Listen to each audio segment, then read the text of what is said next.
आज हम पादप गतियों के बारे में अध्ययन करेंगे। सबसे पहले हम जानते हैं कि गतियाँ या गति क्या है। किसी जीव में एक स्थान से दूसरे स्थान पर जाना या अपने स्थान पर उनमें वृद्धि के फलस्वरूप जो विकास होता है, जो गतियाँ होती हैं, उसे हम गतियाँ कहते हैं। तो इस तरह से सामान्यतः जंतु में हम जो गतियाँ देखते हैं ये दिखाई देता है, लेकिन पादपों में हमें जो गतियाँ दिखाई नहीं देता। तो सामान्यतः उनकी जीवद्रव में वृद्धियों के दौरान गति होता रहता है। तो इस तरह से पादप जीवों में जो गतियाँ हैं, मुख्य रूप से हम उनको 3 गतियों में बांटा गया है: चलन गतियाँ, वक्रण गतियाँ और आर्द्रताग्राही। इसमें सबसे पहले हम देखते हैं चलन गतियाँ।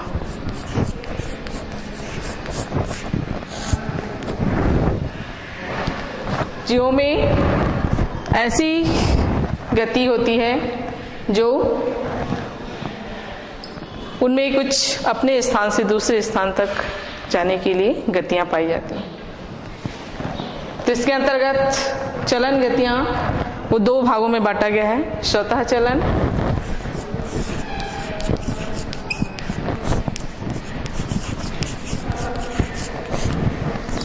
और दूसरा है प्रेरित चलन।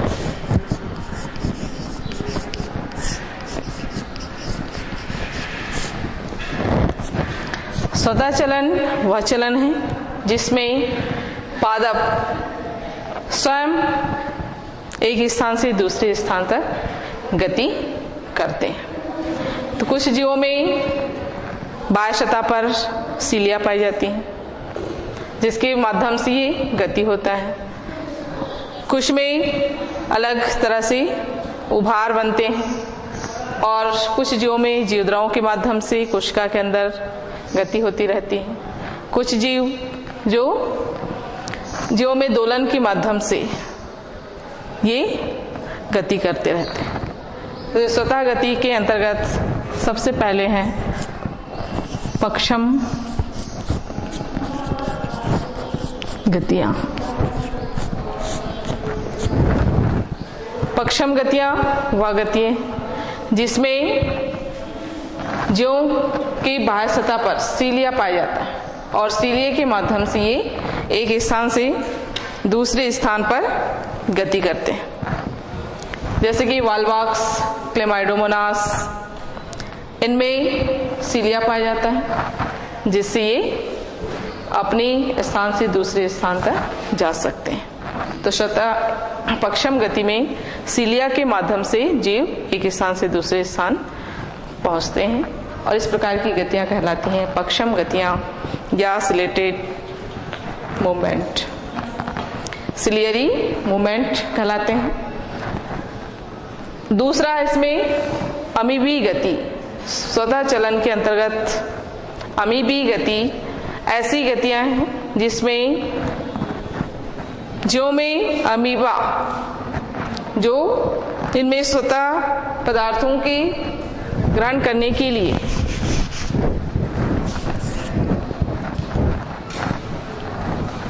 बाह्य सतह पर कुछ उभार बनते हैं जिससे ये भोज्य पदार्थ तक पहुंच जाते हैं।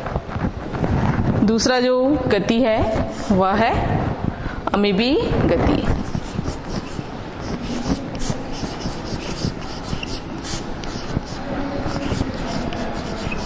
अमीबी गतियां किसमें होगा?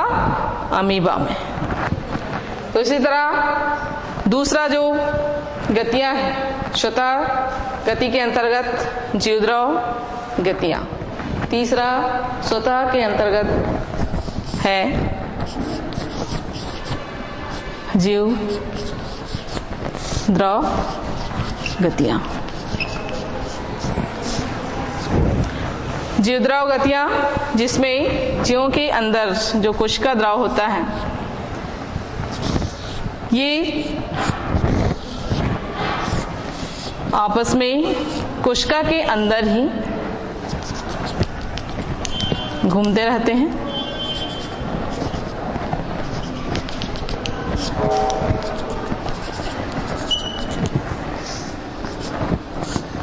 तो इस तरह से जीवों में जो जीवद्रव कोशिका के अंदर स्वतः घूमते रहते हैं, गति करते हैं, तो ये कहलाता है जीवद्रवी गतियां। तो कोशिका में जो गति होता है, ये इस तरह की गतियां इसमें देखने को मिलेगी।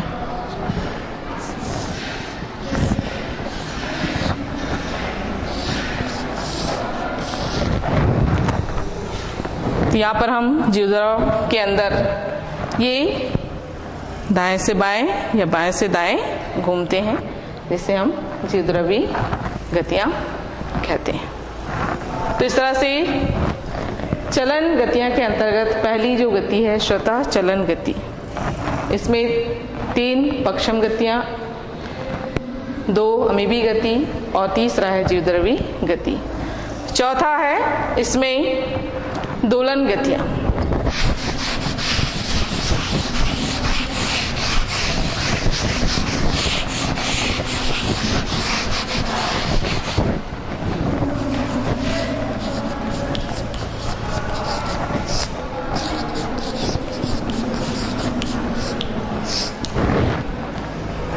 दोलन गतियां वह गति हैं जिसके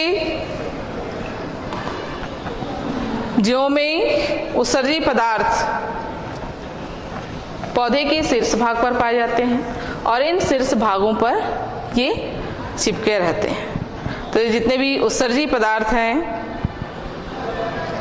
ये पौधे के शीर्ष भाग पर चिपके होने के कारण इधर उधर गति करते रहते हैं, दोलन करते रहते हैं। तो इस प्रकार की गति कहलाती है दोलन गति।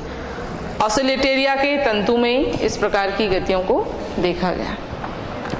ये था स्वतः गतियां। कौन कौन सी प्रकार हैं स्वतः गतियां की? पक्षम गति, अमीबी गतियां, जीवद्रव गतियां, दोलन गतियां। तो ये 4 स्वतः गतियां हैं जो जीवों में स्वतः होते रहते हैं। दूसरा चलन गति के अंतर्गत दूसरा जो गति है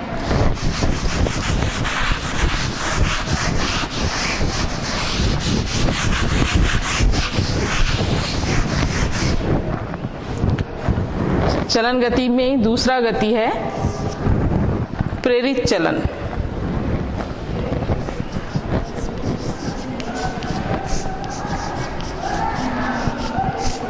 प्रेरित चलन गति।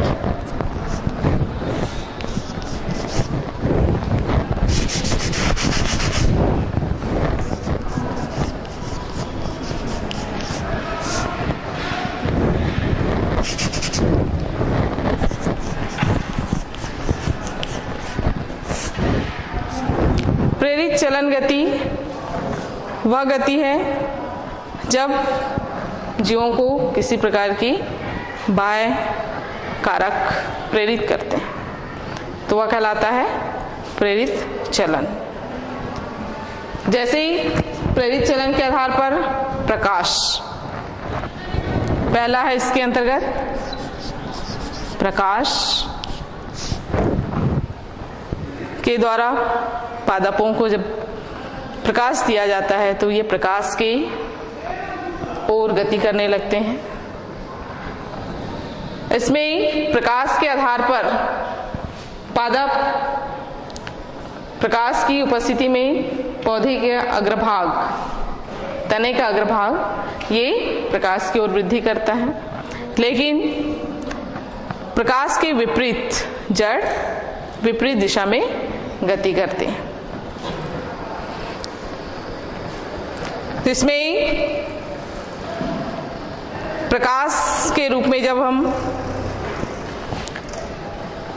पादपों को जब प्रकाश देते हैं तो प्रकाश के विपरीत ये गति करते हैं, जैसे कि यूलोथ्रिक्स, बॉलवॉक्स, क्लेमाइडोमोनास और इनके स्पोर्स ये प्रकाश की ओर गति करने लगते हैं।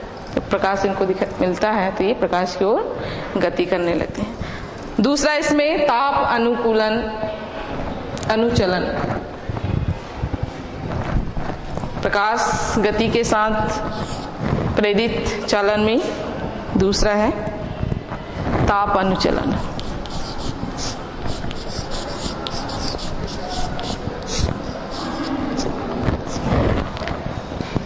ये भी एक प्रकार का बाह्य कारक प्रेरित करके हम जीवों को गतियां प्रदान करते हैं। तापानुचालन। ताप की उपस्थिति में पौधे ये गति करते हैं और ये वातावरण में जब अधिक गर्म होते हैं तो पौधे ताप से दूर गति करने लगते हैं और जब ताप कम होता है तो ये अधिक ठंडा होता है तो ये अधिक ताप की ओर गति करते हैं। तो इस प्रकार के जो उदाहरण हैं जीवों में यूरेथ्रिक्स के जूस्पोर, यूरेथ्रिक्स के जूस्पोर, क्लेमाइडोस्पोर की कोशिकाएं गर्म पानी की ओर गति करते हैं। तो इस तरह से ये ताप के आधार पर जीवों में गतियां पाई जाती हैं। इसी तरह प्रेरित चलन गतियों के अंतर्गत रसायन अनुकूलन,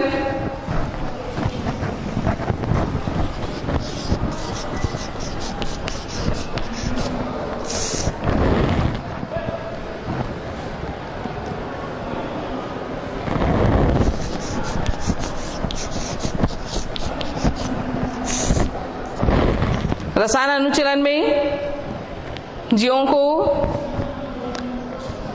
प्रेरित करने के लिए कुछ रासायनिक पदार्थों की आवश्यकता होती है। जो रासायनिक पदार्थों की सहायता से ये इनकी दिशाओं में गति लाते हैं। जैसे कि जनन कोशिकाओं में इन्हें विभिन्न रासायनिक अनुचलन गतियों के माध्यम से हम उनको गति प्रदान करते हैं। तो रसायन अनुचलन जनन कोशिकाओं में गति होता है। प्रेरित चलन गतियों के अंतर्गत स्पर्श गतियां, ये स्पर्श से ही प्रेरित होते हैं। जीवों में स्पर्श से प्रेरित होने के कारण ये कहलाते हैं स्पर्श अनुचलन। और ये सवालों की जल में होने से चौथा है स्पर्श अनुचलन। तो सवालों को स्पर्श करने से इनमें गतियां आ जाती हैं। तो इस प्रकार की गतियां कहलाती हैं प्रेरित चलन गतियां हैं। तो इस तरह से हम देखते हैं कि प्रेरित चलन गतियों के द्वारा प्रकाश, ताप, रसायन और स्पर्श के माध्यम से हम जीवों में गति देखते हैं। जब उनको प्रकाश दिया जाता है तो प्रकाश की ओर ये गति करने लगते हैं। अधिक प्रकाश है तो कम प्रकाश की ओर कुछ जीव गति करेंगे, जब कम प्रकाश है तो अधिक प्रकाश की ओर गति करते हैं। उसी तरह तापानुचलन में भी गतियों में ताप, जिसमें ज्यादा अधिक ताप है तो कम ताप की ओर चले जाते हैं और कम ताप है तो अधिक ताप की ओर गति करते हैं। रसायन अनुचलन, इसमें रासायनिक पदार्थों के द्वारा प्रेरित करते हैं। स्पर्श अनुचलन में जीवों को स्पर्श करके उनमें गति उत्पन्न कर सकते हैं, जैसे कि शैवाल। तो ये था चलन गतियों के दो प्रकार, स्वतः चलन गतियां और दूसरा है प्रेरित गतियां, प्रेरित चलन गतियां। गति के अंतर्गत दूसरी जो गति है वक्रण गतियां।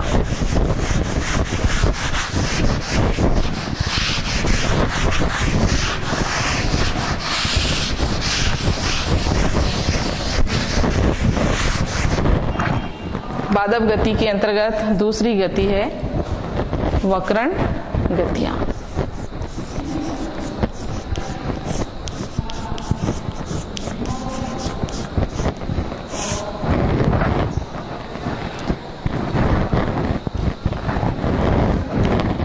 वक्रण गति में जिसमें एक स्थान पर ये स्थिर रहता है जीव और उसके चारों ओर गतियां होती रहती हैं। तो इसमें कुछ विशेष परिस्थितियों के कारण इनमें गतियां होती हैं। तो ये वक्रण गति दो प्रकार के होते हैं, स्वतः वृद्धि गति और प्रेरित वृद्धि गति। वक्रण वृद्धि गति में देखते हैं वृद्धि गतियां।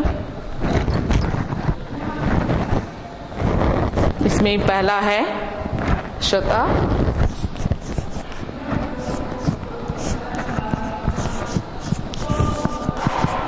वृद्धि गतियां।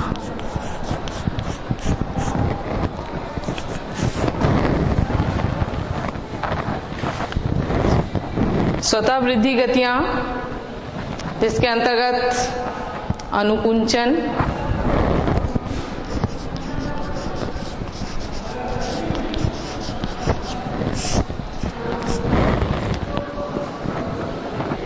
शिखा चक्रण, दूसरा है शिखा चक्रण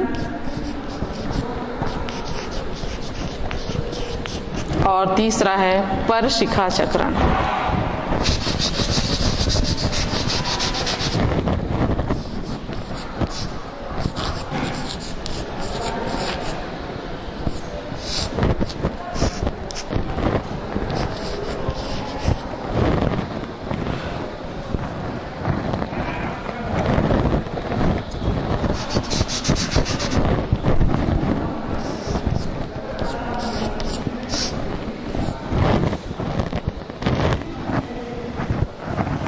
तो मुख्य रूप से स्वतः वृद्धि गति के अंतर्गत पादप स्वतः वृद्धि उनमें होता है।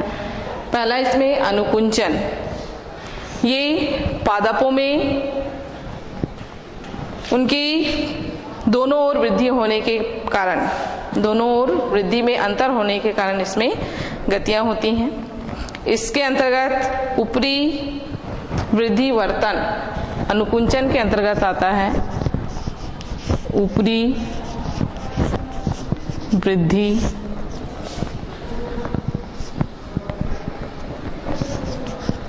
वर्तन।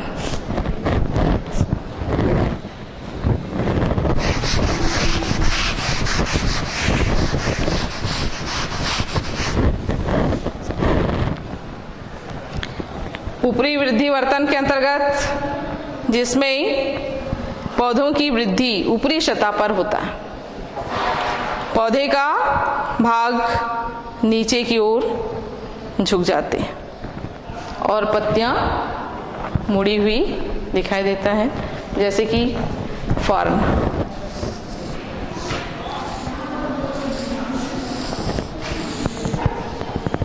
फर्न की पत्तियां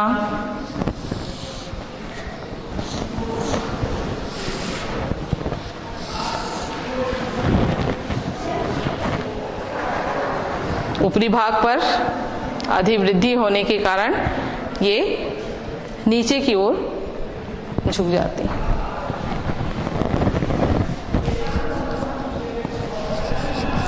हायर ग्रोथ। और फर्न की पत्तियां ऊपरी भाग पर वृद्धि होने के कारण नीचे की ओर झुक जाती है। ऊपरी वृद्धि वर्तन है, इसी का दूसरा अनुकुंचन के अंतर्गत है अधोवृद्धि वर्तन। अनुकुंचन के अंतर्गत पहला था ऊपरी वृद्धि वर्तन, ऊपरी भाग पर ग्रोथ होता है जिसके कारण पत्ती नीचे की ओर झुक जाती है। दूसरा है अधो वृद्धि वर्तन।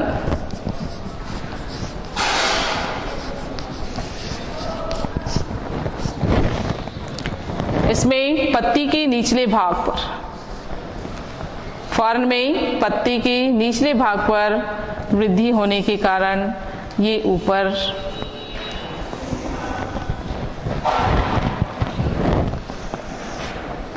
हो जाता है।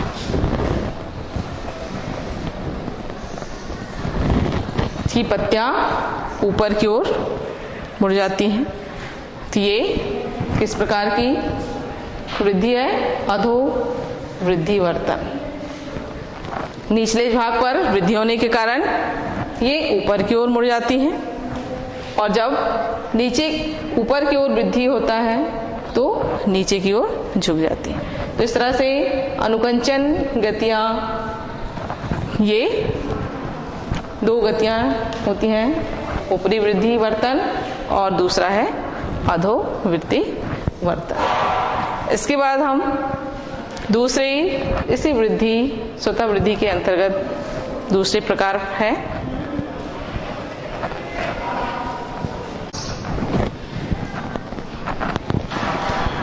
तो हम वृद्धि पादप गतियों के अंतर्गत वक्रण गतियां में देख रहे थे क्या? अनुकुंचन गति, जिसमें दो प्रकार के, ऊपरी वृद्धि वर्तन और दूसरा है अधो वृद्धि वर्तन। तो इस तरह से दो वक्रण गतियों के अंतर्गत स्वतः वृद्धि में अनुकुंचन गतियां हैं, और फिर दूसरा जो गति है शिखा चक्रण, स्वतः वृद्धि गतियां के अंतर्गत शिखा चक्रण।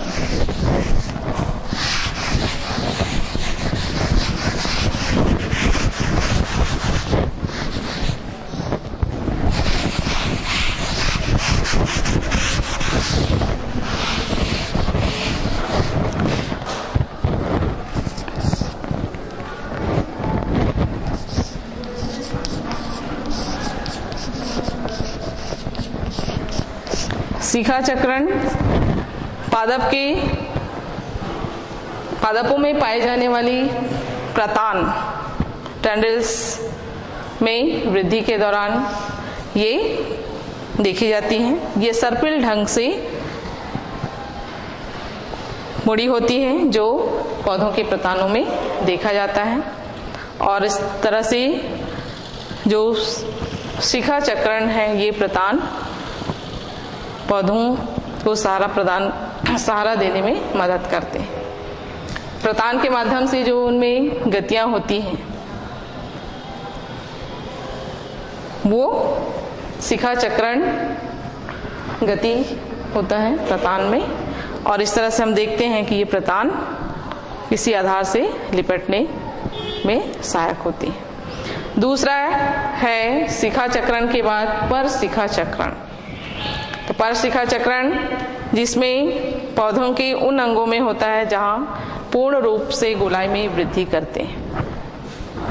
तीसरा है इसका पर शिखा चक्रण।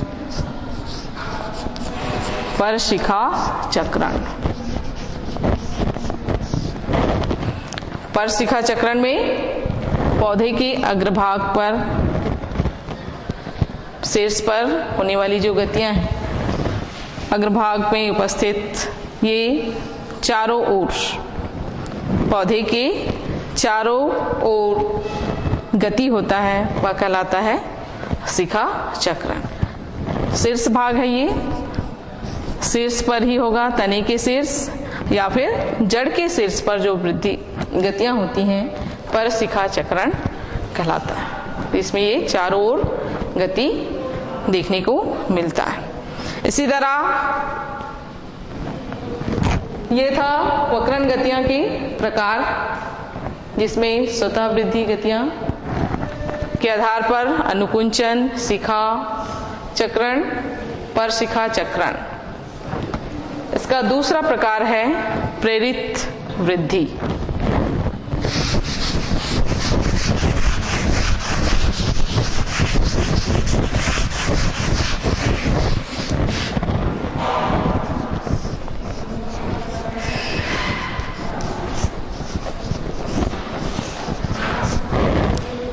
वक्रण गतियां के अंतर्गत पहला स्वतः वृद्धि गतियां और दूसरा है प्रेरित वृद्धि गतियां।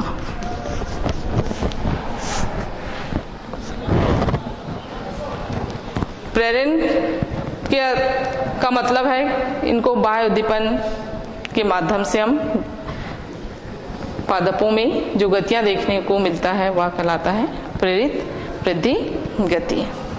तो इसके अंतर्गत प्रेरित वृद्धि के अंतर्गत प्रकाशानुवर्तन पहला है।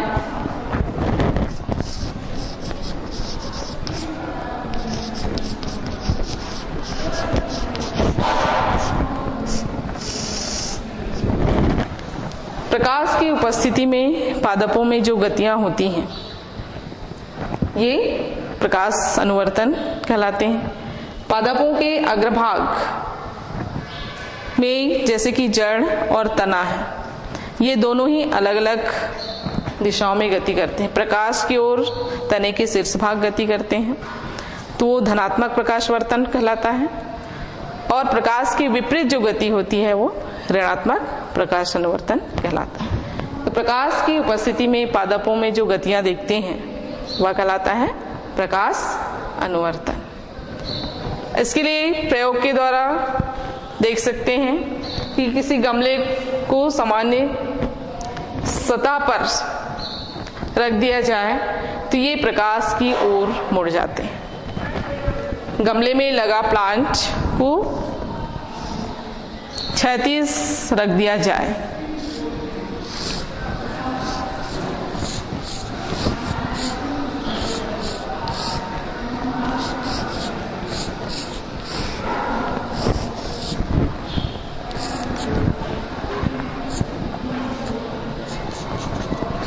प्लांट जो कि समतल सतह पर क्षैतिज है, इस क्षैतिज सतह में गमले को सूर्य की प्रकाश पर रखते हैं तो कुछ समय बाद हम देखते हैं कि प्रकाश की उपस्थिति पर पौधे का तना मुड़कर प्रकाश की ओर गति करने लगता है। तो इस तरह से इसमें प्रकाश के ओर गति हो रहा है। तो इस प्रकार की गति क्या होगा? धनात्मक प्रकाश अनुवर्तन। जड़ हमेशा भूमि के निचले भागों पर होता है जो कि प्रकाश के विपरीत गति करते हैं। तो इस प्रकार का गति कहलाता है ऋणात्मक प्रकाश अनुवर्तन। इसके बाद प्रेरित वृद्धि गतियों के आधार पर दूसरा है गुरुत्वानुवर्तन।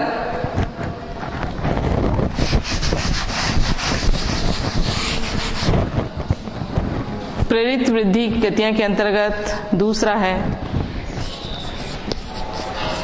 गुरुत्वानुवर्तन।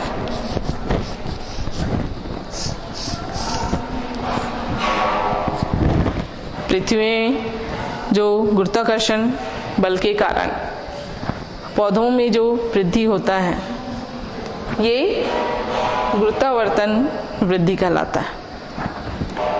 गुरुत्वावर्तन में पादप की जो जड़ें हैं ये भूमि की ओर बढ़ती हैं।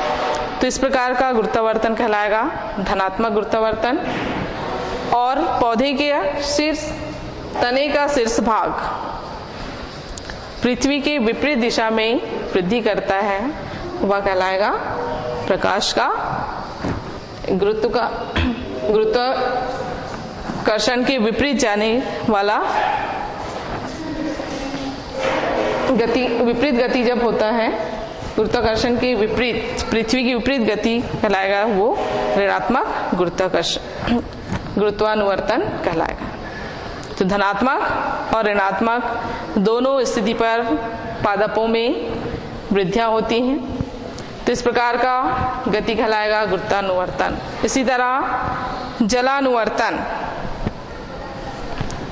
गुरुत्वानुवर्तन के अंतर्गत हम पादप में प्रयोग करके देख सकते हैं। जिस समान स्थिति पर प्लांट जो ग्रोथ करता है, जड़ भूमि की ओर जाते हैं और अग्रभाग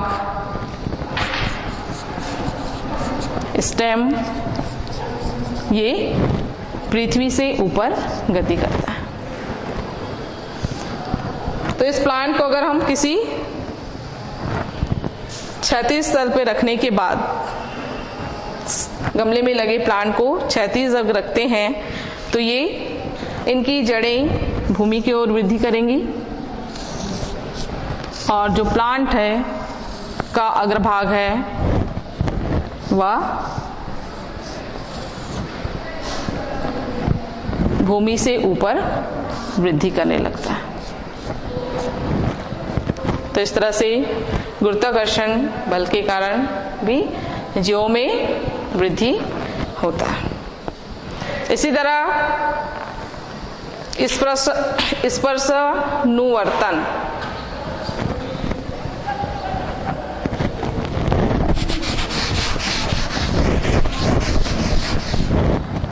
गुरुत्वानुवर्तन के बाद हम देखते हैं स्पर्श अनुवर्तन।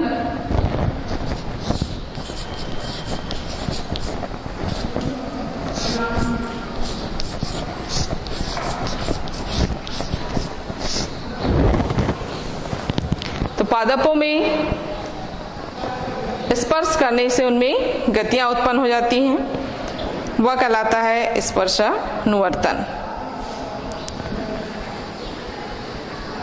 इस प्रकार की गतियां प्राय वक्र के रूप में होती हैं, जिसमें आरोही पौधे, जिसके अंतर्गत आरोही पौधे जिनमें टेंड्रिल्स पाए जाते हैं, ये सपोर्ट के लिए किसी दूसरे पौधों के साथ सहारा करके स्पर्श के द्वारा गति करते हैं।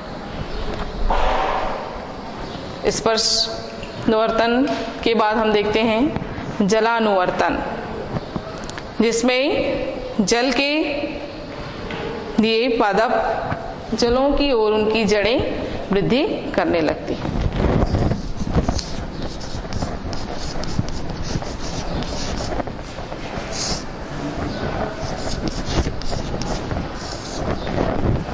तो मुख्य रूप से जल का अवशोषण जड़ के द्वारा होता है। तो जल की पूर्ति के लिए जड़ जलों की ओर गति करते हैं। किसी बीजों को अगर हम बोकर देखते हैं तो उनकी जड़ें सामान्यतः भूमि पर जब अंकुरित होता है बीज, तो इसमें अंकुरित होने के बाद जो रूट बनता है ये सामान्य रूप से भूमि की ओर बढ़ते हैं और इसका जो सूट बनता है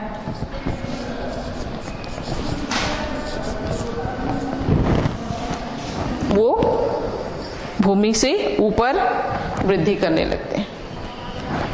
इस तरह से जल की ओर जो गति करने वाले हैं वह कहलाते हैं जलानुवर्तन। इसी तरह रसायनुवर्तन, जिसमें रसायनों के माध्यम से रसायन अनुवर्तन के द्वारा, रासायनिक पदार्थों के द्वारा जो गतियां उत्पन्न होती हैं रसायनुवर्तन कहलाता है। इसके बाद हम देखते हैं स्वप्रेरित के अंतर्गत तापानुवर्तन। ताप के कारण तापों से प्रभावित होकर वृद्धि होता है पादपों में, तो ये कहलाता है तापानुवर्तन। जैसे कि हम किसी बीज को बंद बक्से में रखते हैं, तो ये बंद बक्से में रखने के बाद जब अंकुरित होता है तो एक छोर से इसे हल्का गर्म करते हैं और कुछ दिन बाद देखते हैं कि ये बीजोधर गर्म छोर की ओर मुड़कर गति वृद्धि करता है या गति करता है। तो इनमें उत्पन्न गति ताप के कारण होता है। तो इस प्रकार ताप देकर हम उनमें वृद्धि उत्पन्न करते हैं, जिससे पादपों में या उनकी जड़ों में वृद्धि होता है, कहलाता है तापानुवर्तन। वक्रण गति के अंतर्गत, जिसमें परिवर्तन, दूसरा जो प्रकार है इसका परिवर्तन। पहला प्रकार था वृद्धि, स्वतः वृद्धि गतियां, और फिर देखते हैं परिवर्तन, जिसमें स्वतः परिवर्तन होता है, और दूसरा है अनुकुंचन के द्वारा। स्वतः परिवर्तन जिसमें जीव पौधों के जो पत्रक हैं ये गति करते रहते हैं।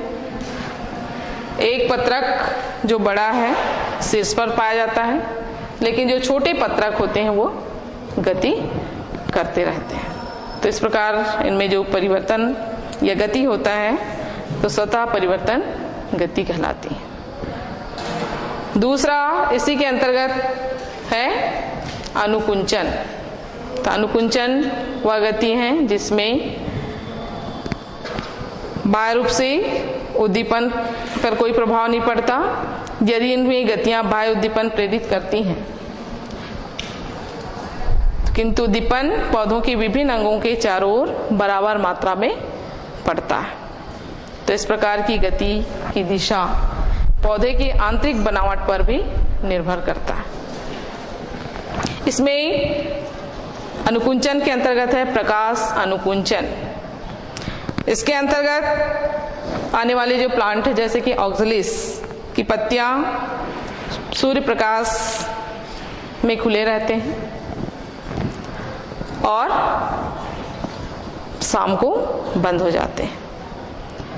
कुछ पत्तियां ऐसे हैं जो पौधों की जो पुष्प हैं दिन में बंद रहते हैं, लेकिन रात में पुष्प खिलते हैं।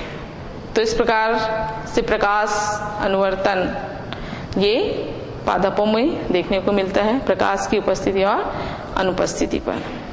इसी तरह निद्रा अनुकुंचन, निद्रा अनुकुंचन जिसमें चुईमी के प्लांट, ये इनमें निद्रा गति होती है और ये दिन के समय पत्तियां खुली रहती हैं और रात में शाम के समय लिपट जाती हैं।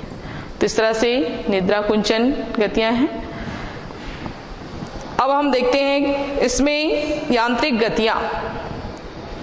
आंतरिक गतियां पौधों के निर्जीव अंगों के कारण होती हैं, इसी कारण इन्हें यांत्रिक गतियां कहा गया। ये गतियां पानी के अवशोषण और बहिष्करण के कारण होती हैं, जिसके कारण ये आर्द्रताग्राही गतियां कहलाती हैं। इन्हें आर्द्रताग्राही गतियां कहलाते हैं। जैसे कि इक्विसिटम के बीजाणु,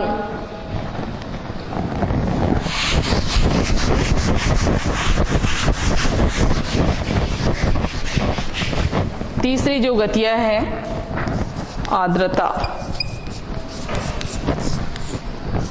आर्द्रताग्राही गतियां, वायु की नमी को लेकर पादपों में जो गति होता है जिसके कारण ये आर्द्रताग्राही कहलाती हैं। इक्विसिटम के स्पोर्स में जो इलेटर्स हैं ये लिपटे रहते हैं।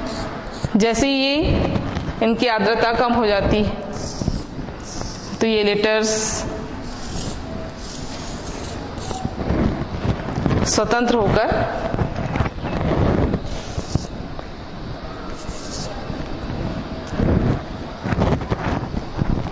हवा में गति करने लगते हैं। तो इस प्रकार बीजाणुओं के प्रचलन में आर्द्रताग्राही गतियां काम आती हैं, जो में विभिन्न बीजाणुओं को प्रचलन में सहायक होते हैं। तो एक प्रकार की यांत्रिक जो गतियां हैं ये निर्जीव अंगों के कारण होती हैं। तो इस प्रकार से हम देखते हैं कि गतियों की जो विभिन्न गतियां हैं, पादप में पाए जाने वाली जो विभिन्न मुख्य गतियां, चालन गतियां, वक्रण गतियां और आर्द्रताग्राही गतियां, ये मुख्य 3 गतियां हैं। जिसमें सभी जीव अपनी गति वृद्धि करते हैं और ये गतियां सभी पादपों के लिए आवश्यक होते हैं। किसी ना किसी रूप से गतियां जीवों में पाई जाती हैं। तो इस तरह से हम जीवों में जो पाई जाने वाली गतियां हैं उनके बारे में हमने आज अध्ययन किया। धन्यवाद।